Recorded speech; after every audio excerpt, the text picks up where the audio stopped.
കഴിഞ്ഞ ദിവസമാണ് ഈ അമ്മയെ പോലീസുകാർ ചേർന്ന് ആശുപത്രിയിലേക്ക് കൊണ്ടുവന്നത്. ഈ അമ്മക്ക് ഒരു മകനും ഒരു മകളുമുണ്ട്.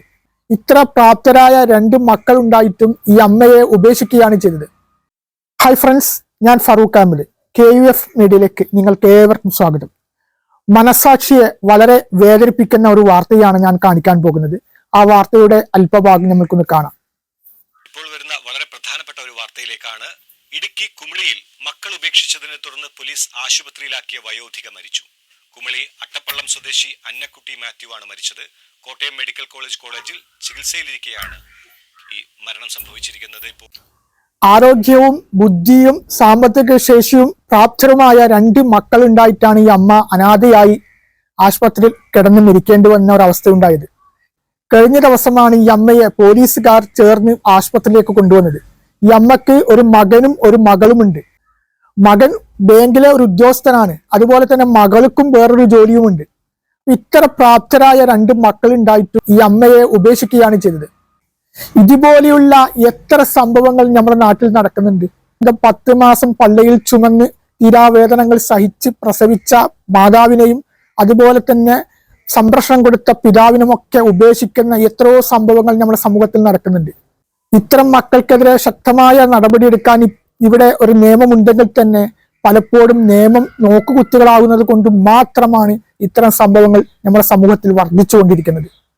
മാതാപിതാക്കളെ ഉപേക്ഷിക്കുന്ന മക്കൾക്കെതിരെ കഴിഞ്ഞ 8 വർഷത്തോളമായി ഒരു നിയമപോരാട്ടം നടത്തുന്ന ഒരു എളിയ പ്രവർത്തകനാണ് ഞാൻ. പക്ഷെ ദൗർഭാഗ്യമെന്ന് പറയട്ടെ, പലപ്പോഴും ഇത്തരം സംഭവങ്ങൾ സമൂഹത്തിൽ വർദ്ധിക്കുന്നതിന്റെ പ്രധാന കാരണം ഞാൻ കണ്ടെത്തിയ കാരണം ഇത്തരം മക്കൾക്കെതിരെ ശക്തമായ നടപടി എടുക്കാത്തത് കൊണ്ട് മാത്രമാണ്. ഈ അമ്മയുടെ സ്വത്ത് മുഴുവനും മക്കൾ കയ്യിലാക്കിയതിനു ശേഷമാണ് ഈ അമ്മയെ കരുവേപ്പില പോലെ വലിച്ചെറിഞ്ഞത്. പാർലമെന്റിൽ ഒരു നിയമം പാസ്സാക്കിയിരുന്നു, maintenance welfare parents and senior citizen act. ആ ആക്ടിൽ പറയുന്നത് മാതാപിതാക്കളെ ഉപേക്ഷിക്കുന്ന മക്കൾക്കെതിരെ ശക്തമായ നടപടി എടുക്കണമെന്നാണ്. അതുപോലെ തന്നെ പോലീസിന്റെ ആക്ടുമുണ്ട്. ഇതൊക്കെ നിയമമുള്ള ഒരു നാട്ടിലാണ് ഇത്തരം സംഭവങ്ങൾ ഏറ്റവും കൂടുതൽ വൃദ്ധസദനം പ്രവർത്തിക്കുന്ന സംസ്ഥാന സാക്ഷരതയിലും സംസ്കാരത്തിൽ മുൻപന്തിൽ നിൽക്കുന്ന ഈ കൊച്ചു കേരളത്തിലാണ്.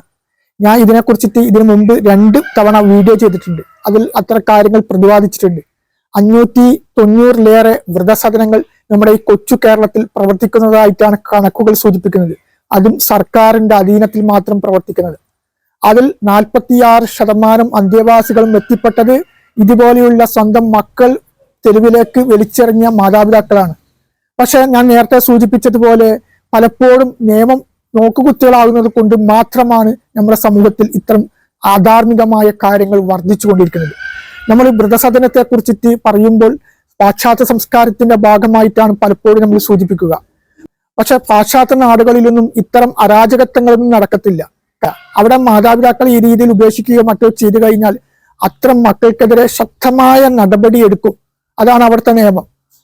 അതുകൊണ്ട് ഈ മക്കൾക്കെതിരെ ശക്തമായ നടപടി എടുക്കണം. മറ്റുള്ളവർക്കും കൂടി ഒരു മാതൃകയാവുന്ന തരത്തിൽ ശക്തമായ നടപടി ഈ അമ്മയുടെ മക്കൾക്കെതിരെ എടുക്കണം. അല്ലെങ്കിൽ ഇതുപോലെയുള്ള സംഭവങ്ങൾ നമ്മുടെ സമൂഹത്തിൽ ഇനിയും വർദ്ധിച്ചുകൊണ്ടേയിരിക്കും.